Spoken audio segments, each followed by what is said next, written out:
ito at tagapagalitan report mula sa Provincial ha. Mahigit sa 15 milyong pisong halaga po ng smuggled cigarettes. Nasabat po ng mga otoridad sa isang checkpoint sa Pigkawayan, Cotabato. Narito ang balita ni Jomar Abdul.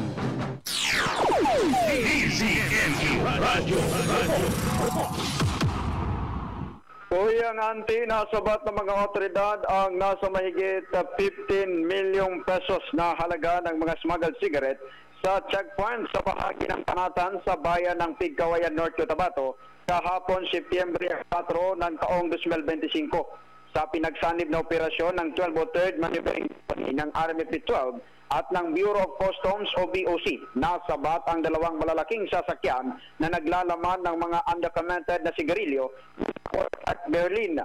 Ang van ay nagmula pa sa Zamboanga, Sibugay at patungo sa ng Kabakar, Cotabato nang maharang sa checkpoint ng Panatan sa Pigkawayan.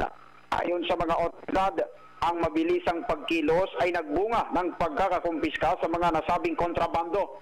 Kasalukuyang nasa kustodiya ng pulisya ang anim na pahinante ng sakay ng dalawang malalaking sasakyan. Inihahanda na ang kasong paglabag sa RA 16683 na may kaugnayan sa tarif at taban sa mga sospek.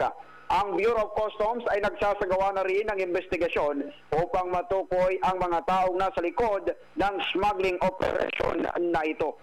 Mula dito sa rehiyon ng Bangsamoro, Jomar Abdul nagulat para sa Target on Air sa DZME 1530, ang Radyo TV.